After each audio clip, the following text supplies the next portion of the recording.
Meil on hea meel jätkata Juuksurite ühenduse videokoolituse jätkuks pildiga podcastiga ja täna on meil külaliseks ja keegi muu kui Irina Baškova, minu hea kolleeg. Juba, ma ei tea, sa peadki mind aitama, palju aastaid see kokku tuleb. Ma annan sulle natuke võtlemisaega, aga Irina Baškova on siis suur soengumeister, spetsialiseerunud just föönisoengute tegemisele, pidulike soengute tegemisele ja tegelikult on ta väga hea värvimeister. Olenemata tehnikast, nimeta ainult AirTouch, mis need moodsad nimetused on, sellest me saame ka täna veel teada, et kindlasti on mingid uusi blondide tehnikad veel peale tulnud. Vist mitte. Aga enne kui lähme juba detailsemaks, siis Irina, kuidas sa ise ennast tutvustaksid, et kes sa täna oled? Väga raske niimoodi kohe vastata, sest ma ei ole sellest kunagi mõelnud, kuidas ennast positsioneerida nii-öelda juuksuri maailmas, aga ma ikkagi ütleks, et ma olen stilist, et see on nii-öelda selline üldine sõne, mis võib olla natukene kõrgem kui lihtsalt juuksur, ma arvan. Ehk siis ma pigem ütleks, et ma olen stilist. Aga tegeled ka samas koolitamisega? Ja, et paar aastat tagasi hakkasime just Salonshopiga ja Salonplussiga tööd, et tegin nende jaoks koolitusi ja nad saatsid mind nii-öelda täiendama ja otsast peale kõike juurde õppima. Aga vist üle eelmine aasta, vist 19 aasta, ma isegi ei mäleta. Nüüd on raske neid aastaid kokku lugeda, eriti kui siin on paar aastat tulnud see COVID-i seis. Ma tahtsingi enne juba jälle tormata parandama, et tegelikult ma arvan, et koolitamisega sa oled tegelenud vähemalt 5 või 6 aastat juba, sest et aeg läheb nii kiiresti lihtsalt. Ma isegi ei saa midagi öelda, et ma ei ole lugenud palju, ma olen nagu koolitaja roolis, aga juuksurina ma olen juba, see kevad mul saab 10 aastat. 10 aastat. Kuidas aeg lendab, eks ole? Õudne, õudselt kiiresti. Aga kus sa ennast koolitajana kõige rohkem täiendanud oled? Ütleme niimoodi, et kõige esimesem kogemus oli ikkagi Joico Hollandi peakontoris, ütleme niimoodi. Et siis seal, kus ma sain just kõik need põhilised pealmised teadmised just Joico värvi kohta. Ja mitu korda olen seal käinud, et see on alati väga meeldiv, sa ise tead, et väga meeldiv tiim ja kõik see kollektiiv on lihtsalt, see on unistus. Ja siis edaspidi, ma arvan isegi, et just see, et ma hakkasin nagu Joico värvi koolitajana, see andis mulle sellist väga suure julgust juurde, et ma ei kardaks kuskile ise nagu minna ja ennast just nagu täiendama oma oskusi. Ja seepärast ma juba julgesin minna jällegi üksi, sest kõik need koolituse külastamised olid ikkagi minu ühe persooniga, et ma ei läinud kellegagi koos. Et siis ma läksin juba Vladimir Sarbashovi juures, tema juurde käisin värvikoolitusele, see on need just trendikad värvimised, AirTouchid ja pigem AirTouch. Ja soengut ma olen käinud mitu korda Venemaal ka, et üks kord meil oli siin Georgi Kott tuli, kes tegi suure esimese, tal on nagu 4 etappi, kõik need koolitused, et siin Eestis toimus esimene aasta, siis ma käisin kord teisel astmel Venemaal. Paar korda käisin tema akadeemias ka muudel koolitustel, aga samamoodi Sankt-Peterburis tema õpilaste juures ka õppisin mõned teadmised ja nipid just soengu osas. Et ma ütleks võib-olla, et ikkagi see, et mind saadeti just Joico kontorisse kunagi üksi õppima ja neid teadmisi saama, et see ikkagi mõjutas minu jaoks väga suure rolli. Et see andis enesekindlust ja hoogu juurde otsida veel neid võimalusi ennast laias maailmas täiendada. Ja, et ma lihtsalt sain aru, et see ei ole nii hirmus nagu tundub. Ma üldse kartsin, ausalt ma väga kartsin Venemaale minna. Ma arvasin, et kui ma lähen eriti Moskvasse, kui ma lähen sinna kohvriga metroosse, siis ma ainult käepidega nagu tulen sellest metroost välja, et ma nii palju erinevaid lugusid kuulsin sellest Moskva metroost ja need õudusjutud, et ma nii kartsin, aga tegelikult selles ei ole nagu midagi hirmsat. Tead, mis mind kunagi aitas, sest mul olid täpselt samasugused hirmud nendel esimestel kordadel, kui ma käisin välismaal ennast täiendama ja ka üksinda reisisin, võõras koht, võõrad inimesed, mõtled üldse, kuidas sa punktist A punkti B saad, siis ma nagu kujutasin ette, et ma nagu olengi see kohalik, kes lihtsalt riigi sees reisib ühes kohast teise, et ma nagu väljapoole nagu ei näidanud neid hirme, et mõtlesin, no aga siin ma elangi. Kindla näoga, et siis ei paista nagu nendele hirmujuttudele, et kuidas võib-olla mõni kurikael võib muidu paljaks varastada, et nendele ära reeta, et sa oled täiesti pea laiali võõras kohas ja ei tea, mis toimub. No ja see on pealmine, et teha sellist nägu, et kõik toimub nii, nagu peaks toimuma. Et sa oled täiesti oma loomulikus keskkonnas. Ja täpselt sama ju kehtib tegelikult juuksurimaailmas ja koolitamismaailmas, et heas mõttes fake it till you make it, et alguses see käsi ikka väriseb kõvasti ja hääl väriseb kõvasti, aga kuskilt peab ju pihta hakkama. No ma arvan, et tegelikult see juustega töö, et olgu, kui see on mingi kange keemia ja sa ei tea, mis sellest tuleb välja, aga kui see on mingi katsetus just soengute osas või föönisoengute osas või värvi osas ma võib-olla ütlen, et pigem nagu kindel olla, mida sa teed. Aga kui sa proovid midagi teha teistmoodi, ega see ei ole nagu hirmus, kui sa pärast pesed juuksed ära ja proovid uuesti. Samamoodi nagu meigiga, ega me ei hakka nagu ennast kohe nagu süstitama ja teeme endale mingisugust nägu, et nagu unistuse nägu, mis ei õnnestunud. Aga meigiga samamoodi sa joonistad enda ilusa nägu ja kui midagi ei sobi või liiga tumedad kulmud, lihtsalt tee uuesti. Et võtad veidikene maha ja otsad peale alustada. Et kui me ei katseta, siis me ei saagi teada, kuidas midagi teha üldse ja milline tulemus meile meeldib. Just nii. Kuule, aga lähme natukene veel ajas tagasi, et kus sinu juuksuri teekond pihta hakkas, kus sa koolis käisid? Ma tegelikult ma ei tea, kuidas ma sain juuksuriks. Sest ma mäletan, et ma käisin 9. klassis ja millegi pärast mul lihtsalt tekkis mõte, et ma tahaks nagu juuksur olla. Ja siis, kui ma juba kuidagi nagu lihtsalt seest nagu valisen seda eriala, ma ei tea, miks. Ega mul ei olnud mingit suhet enda juuksuriga, et maailma parim juuksur ja ta nagu kuidagi veendus mind, et ta minu juuksuriks. Et kuidagi tekkis see mõte ja ma mõtlesin, et vot see on just see, mis ma tahan ja ma ei teadnud, mis selle eriala taga on. Ma lihtsalt uurisin, mis mul on selleks vaja. Siis meil olid sellised, see oli vist D5 selline nagu tutvustusmess ja just noortele, kes tahavad valida enda edaspidist teed. Ja siis ma vaatasin, et kumb või kes üldse pakub seda erialat õppimas just ja üks variant oli õppida Narvas või Jõhvis oli ja teine variant oli Tallinnas. Ja ma mõtlesingi, et Tallinnas oleks kasulikum tööstushariduskeskus. Esiteks, seal oli see, et boksis oli kõige rohkem infot jagatud ja seal samamoodi olid koha peal need õpilased, kes õpivad seda erialat ja kes on juba aasta nagu õppinud. Ja pärast juhtuski niimoodi, et selle järgmise D5 selle messil olin mina nagu selle, kes just samamoodi boksis jagas oma kogemust teiste inimestele.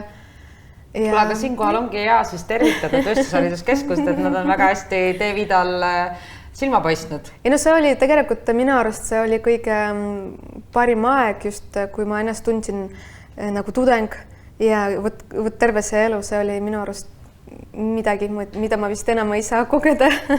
Ja ma arvan, et väga paljud tegelikult tänu sinule, kui sina seal D5 siis tutvustasid juuksuri eriala, väga paljud õpilased leidsid just samamoodi oma tee juuksuri eriala juurde. Täitsa võimalik.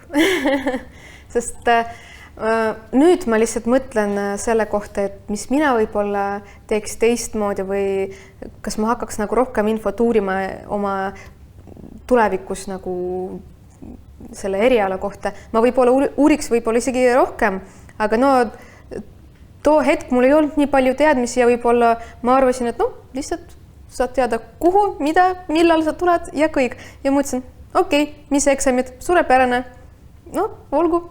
Ja kõik, andsin oma dokumendid ja käisin seal, see oli see vestlus ja võeti vastu. Et minu jaoks see tundus kuidagi väga lihtne see sisseastumine, aga ma ei tea, see võib olla mingi nooruki lollus või kuidas öelda, et kui sa ei tea, mida teha ja sa lihtsalt teed. Hüppad peas võtta. Aga võib-olla see oli ikkagi mingi sisetunne, mis sind õigele teele suunas? Ma arvan, sest see oli vist mingi sisetunne, sest ma ei tea, kas ma oleks muidu valinud seda eriala, kui ma praegu hakkaks mõtlema nagu kõigest teistest erialadest, mis mina praegu mõtlen, aga ikka nagu mul tekib see tunne, et ma võib-olla niikuinii kunagi, aga jõuaks ikkagi juuksuri erialani. Et mulle see siiamaani meeldib ja mul ei tekkinud ühtegi korda mingit muud mõtted, et kellena ma võiksin veel olla.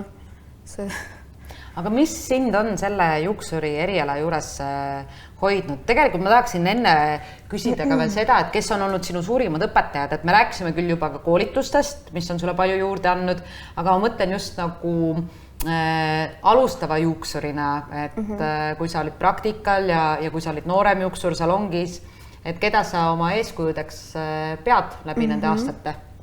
Ma arvan, et see, mis mõjutas mind jääda sel erialal ja see väga palju mõjutab teisi ka, on see, mis koht praktika jaoks te valite ja kes on teie praktika juhendaja.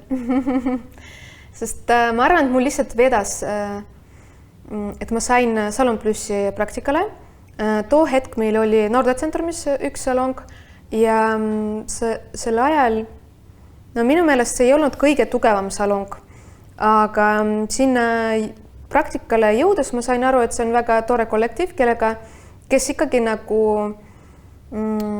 tahab areneda, kelle jaoks on tähtis see, kui kvaliteetse teenuse nad pakuvad. Ja ma arvan, kõige suurem õpetaja oli ikkagi mitte juuksur, aga minu juhendaja või see salongi juhataja. Et mul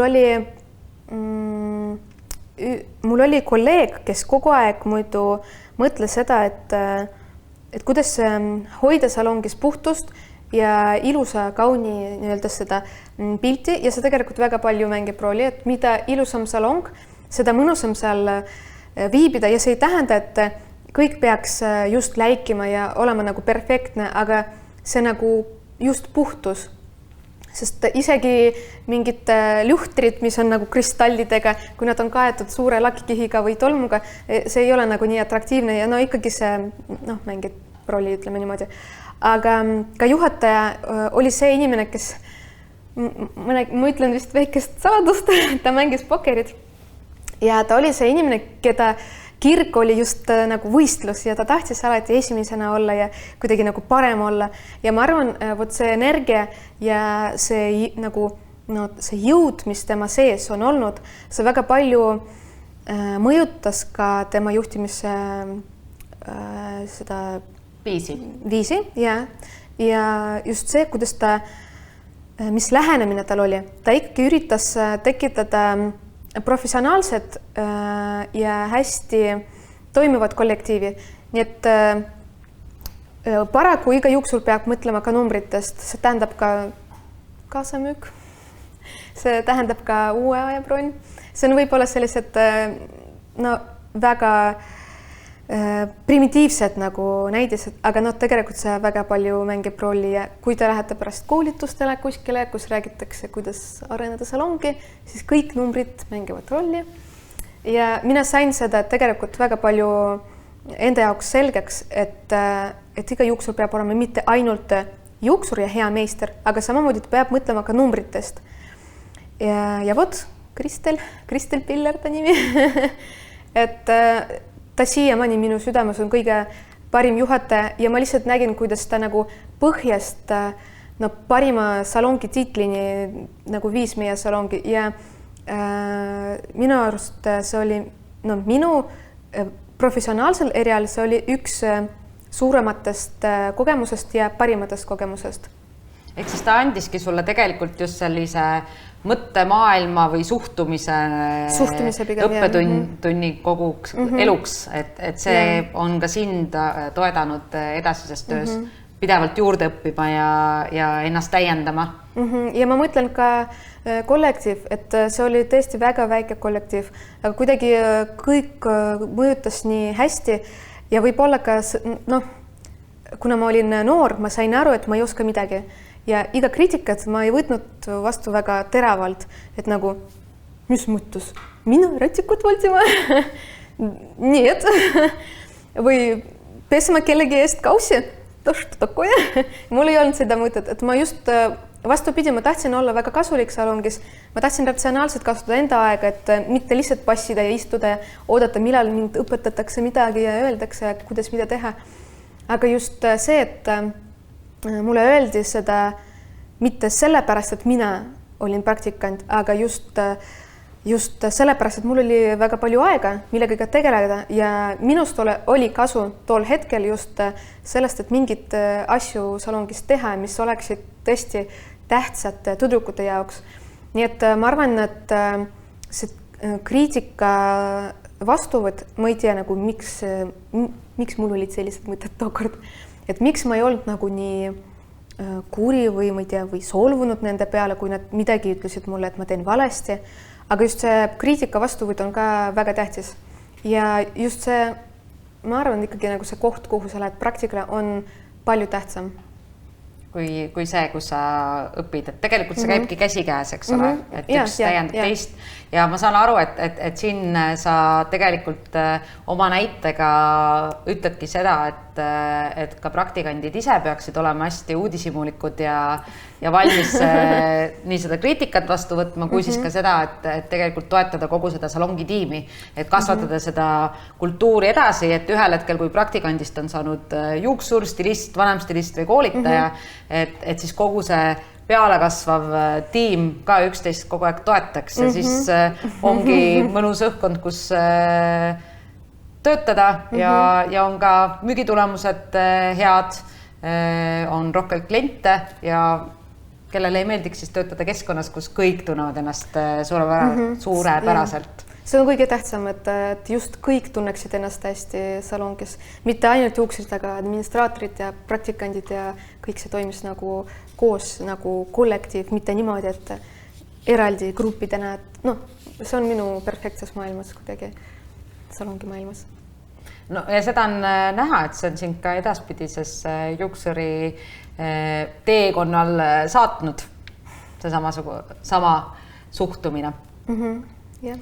Aga kui sa nüüd mõtled natukene veel tagasi selle aja peale, et sa ütlesid, et sa ei teagi, kus täpselt see juuksuri eriala mõte tuli, aga mul tekkis see küsimus, et kas sul on mõni totaalne apsakas jäänud meelde, et kus nagu sina oled juuksuris käinud ja juuksur pole tegelikult aru saanud, mida sa soovid ja sa oled mingi täielikult fopaaga lahkunud salongist? No niimoodi ei olnud. Kusjuures ma ise mõtlen seda, et mul ei olnud sellist juuksuri külastuses mul ei olnud nagu sellist väga suurt emotsiooni. Mul on paar mälestusi, on see, kuidas meie emaga käisime väikses juuksuri salongis ja seal, kus olid veel need suured föönid ja kui seal nagu alt me vaatasime, et juuksed jäid sinna nagu selle trelli vahele, siis lehitsesime mingid sellised moodsad ajakirjad, kus olid mingid nagu väga naljakad soengud meie jaoks. Ma lihtsalt mäletan, kuidas me naersime nende terendide kohta ja kuidagi ma mäletan, et ma esimest korda värvisin enda juuksed just seal salongis ja see oli see hetk, kui ma nagu ei tundnud ennast peeglis ära, nagu vaatasin ja ma näen inimesi, aga ma ei näe ennast, et see oli esimene suurem nagu šokk mu jaoks, aga see ei olnud halb emotsioon, et see oli pigem kus ma olen, kus mina olen ja ma otsisin ennast mingi hetk aega kindlasti. Aga kõige suurem selline üllatus siis kui ma arvasin, otsustasin, et ma tahan õrna siniseks enda juuksed värvida. Ja siis tol hetkel ei olnud nii palju erkseid värve turul üldse, nagu ei olnud selliseid roosasid, siniseid ja kõike seda. Ja ma leidsin mingit palsamit, mis teeb nagu siniseks juuksed ja see oli otseselt värvipalsam nagu ala otsepigmendi värv. Ja siis me sõbrannaga värvisime mulle juuksed, ma ütlen, no, ma tahan, et oleks õrn varjund. Ja siis kui ta pesi maha, kuivatas mu juuksed, ma vaatan, issand jumal. Pesa maha ruttu. See oli nii sinine, et mind päästis ainult see, et kui ma jõudsin koju, et meil külas oli tädi, kes oli väga sõbralik ja kuidagi jõudis mu isa energiat ja viha nagu tagasi hoida. Et ma lihtsalt kõnnisin koju ja mul sees oli see tunne nagu, mis ma teen? Tead see nagu need närvid, mida sa ei tea ja mida sa teed nüüd. Et lihtsalt see hetk, no ikkagi tundub, et maailma lõpp on nüüd käes, on ju? Täitsa, et ja see maailma lõpp on sinu kodu ukse taga. No, aga kaua see sinine värv siis püsis? Minu arust 2 nädalat. 2 nädalat ja siis juba kulus natukene nagu rohakaks ja päris ruttu. Pastelsamaks ja maailma lõppu ei tulnudki. Õnneks mitte. Aga kas sellised väiksemaid maailma lõpu momente on sul ise juuksurina salongis juhtunud ja mida sa oled nendest olukordadest õppinud, sest minu arvates tihtipeale just need nii-öelda pekki minemised on meile kõige paremaks õppetunniks. Korra mõtlen. Loen üle neid kaardi. Kindlasti olnud. Millega mul on kindlasti olnud blondiga väga palju ebaõnnestumisi, ütleme niimoodi. Aga mis need põhjused on olnud, et kas see pigem ongi jäänud algusaastatesse, kus ei oska veel nii põhjalikult juukseid analüüsida ja siis ei ole seda värvitooni ja pigmenti korrektselt valinud või aktivaator on valitud liiga nõrk või vastupidi liiga tugev. Et kas sa oskad selle kuidagi nagu kokku võtta? Kuigi ma tean, et värvimaailm on ju niivõrd keeruline, et neid nüansse on nagu nii palju ja mina julgengi tunnistada, et ka minul ikkagi aeg-ajalt ka peale 15 aastat juuksurina töötades juhtub väikseid apsakaid ja see tuleb tavaliselt sellest, kui ma olengi võib-olla natukene väsinud ja olen mingi väikse nüansi ära unustanud. Vahe on lihtsalt selles, et kui on juba rohkem kogemust, siis me teame, kuidas seda ka kohe korda teha. No kusjuures ma arvan, kõige tähtsam on see, et kui sa oskad see, mis sa tegid, parandada, et selles ei ole nagu väga suurt viga või ei tohi seda küll karta, aga analüüsides kõik need olukorrad, mis mul on olnud, et tihti see ikkagi juhtus just blondiga, värviga. Et ma arvan, see oli, no esiteks mul ei olnud, too hetk mul ei olnud nii palju kuidas ma ütleks, nagu abi just värvi osas, mul ei olnud inimesi, kes saaks mulle nagu 100% öelda, mis ma pean tegema. Ja siis pärast ma vahepeal pidin nagu ise katsetama ja nagu riski enda peale võtma. Aga ma arvan, et need ebaõnnestunud tööd on olnud just pigem sellest, et ma liiga palju lootsin. Et ma lootsin nagu õnne, et toimub midagi, mis, ma ei tea, kui ma värvin 5. tumedusastmest värviga, püsivärviga juuksed, isegi 12% vesniga, no nad ülivalgeks kunagi ei saa. Mitte kunagi. Et sõltumatu sellest, mis värv see on ja kui kange see on, no kuigi meil oli tavaliselt ikkagi suht sõbralik juustele värv, et ei olnud nii kange keemia. Aga see oli lihtsalt, minu arust see oli lootus millegi Loota peale. Midagi ebareaalselt, mis ei ole lihtsalt nagu puht keemiliselt, füüsiliselt võimalik. Et ma lihtsalt, ma ei mõelnud külma ajuga, et ma mõtlesin, midagi juuksesõbralik, kohe ma teen. Ja siis ma lähen segan värv kokku, ütlen kliendile, seda ma segasin, ma olen nii tubli. Ja siis pärast loputad maha, mõtled, nii, et kus on puhkeruum, ma tahan koju. Et tegelikult kõigepealt peab nagu enda jaoks kõik reeglid nagu paika panna ja mitte loota, et et midagi toimub, seekord küll toimub nagu mingi maagia.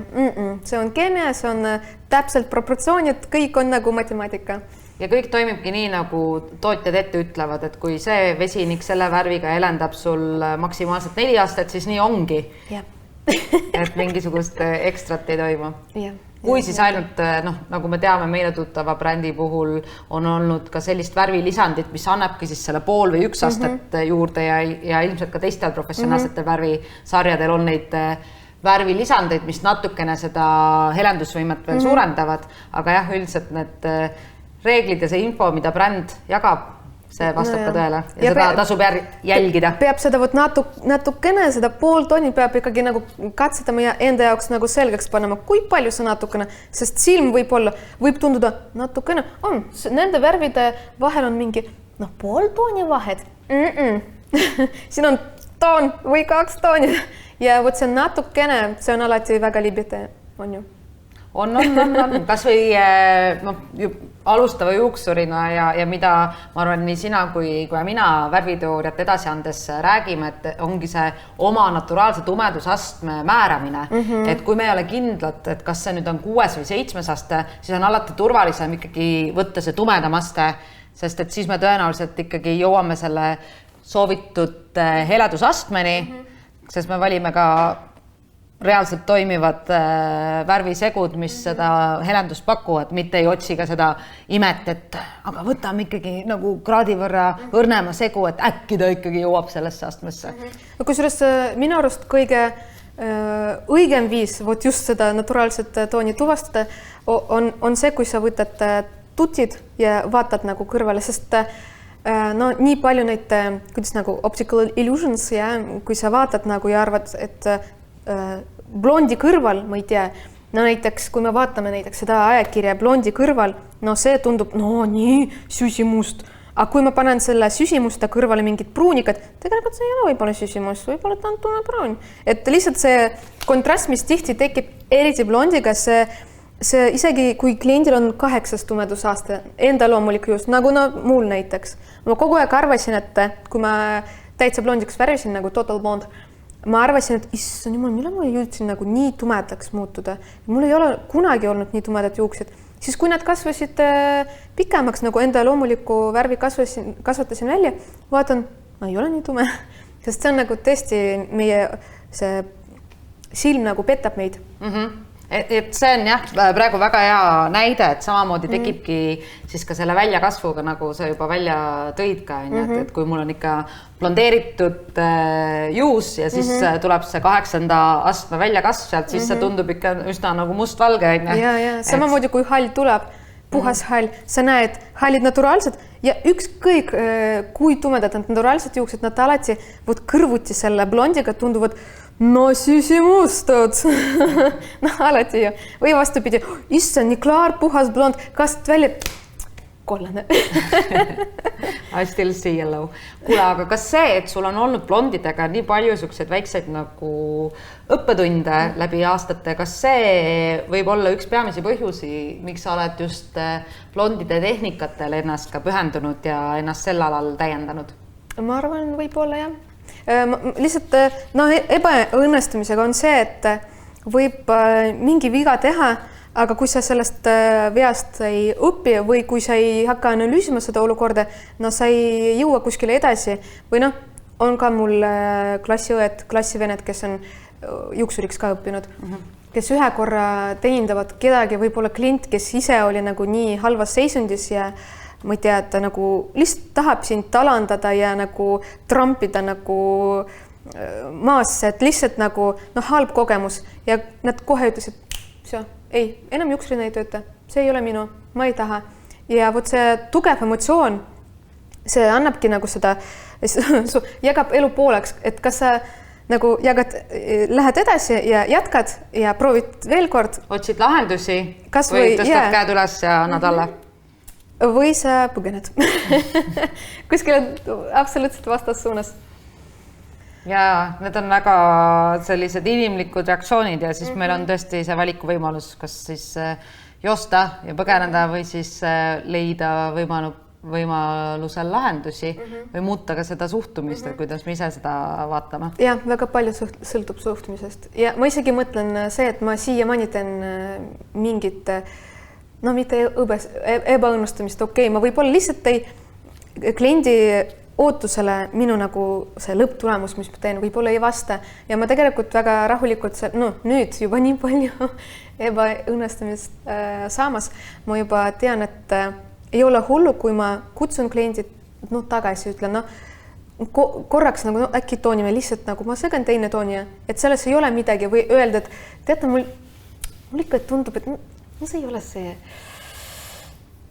Toonime äkki homme, ülehomme, millal mul vaba päev on, mitte kunagi teie jaoks on alati tööl olen.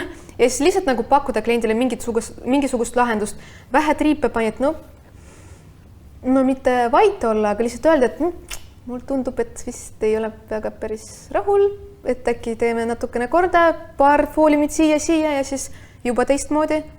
Okei. Et sa julged nagu enesekindlusega tunnistada ka, kui midagi ei õnnestu 100% nii nagu nii klient, kui sina oled ette näinud. Ma arvan, et isegi kliendid ka seda väärivad, et sa ausalt ütled, et sul endal nagu, sa kahtled, et sul endale ei meeldi, sa kahtled, et kas kliendile hakkab see meeldima, mitte. Ja vahepeal ma isegi ütlen endale, et mul tundub veits kahtlane või ma ei tea, kas see on päris see, mis tahtsite, aga nädala jooksul võtke meiega ühendus, kui midagi hakkab segama, et ma olen nõus nagu parandama ja nagu selles mõttes see ei ole probleem, see ei ole raske ülesanne, näiteks ma ei tea, pool tooni tumedamaks teha või ma ei tea, paar salku juurde panna või tukka veidi lühemaks lõigata, et ja vahepeal ma isegi nagu seletan kliendile, et see oli nii suur muutus ja teie jaoks see on tõesti nagu harjumatu, lõikus, soeng, võib-olla ma nagu lõikasin nagu sellistest juustest boobi ja ta ei oska seda föönitada ja võib-olla mul on vaja kuskil nagu, kas või kergendada mingisugust piirkonda. Minu arust kliendid väga nagu väärivad seda ja hindavad, kui sa ütled ausalt ja nad just pigem jäävad edaspidi sinu juures käima, sest nad teavad, et nad saavad objektiivse arvamuse, mitte see, et nagu turul sulle kõik sobib ja sulle väga sobib, oled kena ja see kaks suurust rohkem püksid ilusti istuvad su peal, et osta. Et me ei määri midagi pähe ja me oleme tegelikult valmis alati nagu siis klienti aitama, et ongi, kui see muutus on olnud suurem, siis anda talle nippe, kuidas siis kodus ka seda soengut täpsemalt sättida. Et ma lihtsalt tahan täpsustuseks öelda vaatajatele ka, et ega Irina näitab praegu ei tähenda seda, et siis kogu aeg läheb midagi pekki, aga aastate jooksul on seda ikkagi juhtunud ja ma saan aru, mida sa mõtled, et sealt tulebki see nagu enesekindlus, et kui nüüd üle pika aja kõikide nende õnnestumiste kõrval tuleb siis see moment, kus pole 100% see, mida me tahtsime saavutada, siis tänu aastatele, kogemustele, enese täiendamisele on meil väga palju neid nippe ja suhtlemisoskust, kuidas siis see asi korda teha ja seda head kliendisuhet hoida. Kuule, aga kus sinu inspiratsioon tuleb? Instagramist. Praegu vist väga palju tuleb sealt. Ma ikkagi, mind väga palju inspireerivad teised inimesed ja just nagu oma eriala mitte parimad, aga just kes minu arust teevad väga hästi enda tööd ja mis teevad mingid keerulised asjad tunduda lihtsaks. Et mulle meeldib jälgida näiteks interjööridisainereid, kes oskab mingid nüansid, mis ei ole omavahel kokku seotavad või kuidagi näiteks, ma ei tea, välja tuua selle interjööri vaade niimoodi, et inimene tunneks ennast mugavalt selles, et ma ei tea, kas ma ütlen õigesti, mulle väga meeldib Kelly Ressler minu arust, ma jälgin, ta just nagu interjööridisainer ja ma vaatan kogu aeg nagu lihtsalt väga huvika uurin tema pilte, et kuidas need värvid kombineeritud, kuidas need tekstuurid ja kuidas see vaatenurg ja mul väga meeldib just jälgida, kui inimesed jagavad oma oma just vaatepildiga. No näiteks meie sinuga istume, ma võib-olla näen sind ja vot see taust, mis sinu taga ja mind võib see inspireerida, aga sina võib-olla vaatad ja sind võib-olla midagi muu, võib-olla sa näed nagu teistmoodi ja mulle meeldib, kui inimesed jagavad asju, mis nemad näevad, kuidas nad neid asju näevad.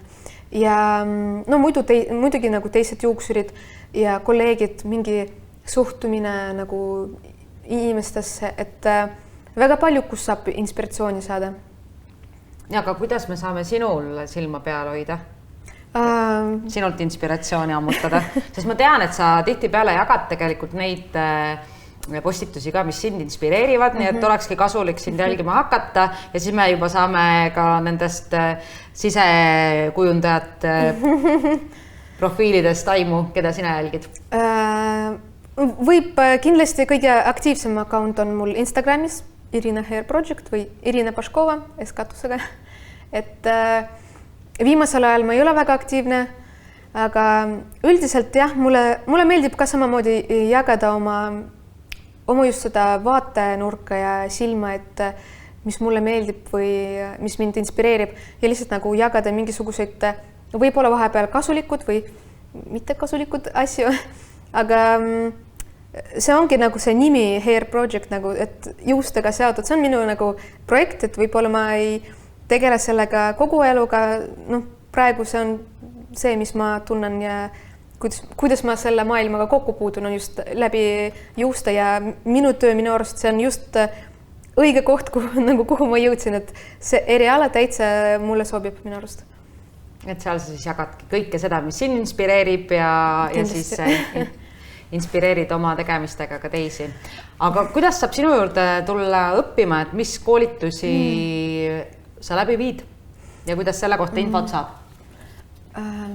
Koolitustega niimoodi, et mul on enda isiklikud koolitused ja koolitused, mis me teeme Salon Shopiga ja Salon Plussiga. Salon Plussiga meil on vist ainult Salon Plussi töötajad sinna jõuavad, aga Salon Shop avaldab näiteks koolituste kalendrid, et kus saab tutvuda koolitustega, just kohe tulevad meil värvikoolitused ja keerulise AirTouch koolituse. Sinna saab veel registreerida või? Ma arvan küll. Mis kuupäeval see on? See tuleb juba järgmine 14. veebruar, see tuleb sõbrade päeval. Kui see ei ole veel eetrisse läinud, siis kindlasti uurige pärast Irina käest või Salon Shopilt, et millal järgmine võimalus on AirTouchi koolitusest osa saada. Ja, AirTouch on 15 ja 16 ja 14 veebruar on meil Verocolor koolitus, see on baaskoolitus, värvikoolitus. Aga minu isiklikud koolitused, mis ma juba enda poolt nii-öelda korraldan, saab jälgida muidugi kas Facebookis, ma tavaliselt postitan kas juuksurite kommuuni kuulutuse, et kuupäevadega või siis Instagramis ma ka väga tihti mainin seda, et ma kavatsen korraldada, et umbes kuskil 2 kuud enne toimumist ma seda nii-öelda kuulutuse teen, et oleks aeg registreerida ja no, et oleks nagu piisavalt aega, et kõik juba teavad umbes enda plaanid ette, 2 kuud ette ja saavad registreerida. Ehk siis maikuus ma juba planeerin enda koolituse, just föönisoengu koolituse. Ja praegu mul ei ole kuskil kuupäevi valitud, ma veel mõtlen, mis kuupäevad, aga mul muidu mõte maikuus korraldada föönisoengu koolituse. Nii et infot saab sinu käest, kui kirjutada sulle Instagrami või siis jälgida sind Instagramis, et niipea, kui sa oled täpsemad kuupäevad maikuus välja vaadanud, et siis saab sealt infot. Ja, et kui keegi soovib just nagu enne teada, et neid kuupäevi, millal maikuus saab tulla koolitusele, et ma soovitan lihtsalt kirjutada mulle, et ma sooviks teada neid kuupäevi ja siis ma kõigile, kes kirjutab mulle Instagramis, noh, just juuksurite ühenduse kaudu, ma mõtlen, noh, ütlevad, mainivad, et nad vaatasid podcasti, et ma lihtsalt annan teile teada nädala enne suure kulutuse, et ma korraldan koolituse ja teil on lihtsalt võimalus kiiremini registreerida koolitusele. Et saaks ikkagi löögile, et ei läheks grupp kohe täis, see on päris hea deal, nii et juuksurite ühenduse liikmed saavad siis eelregistreeruda nädal aega enne avalikku väljakuulutamist. Päris hea diil.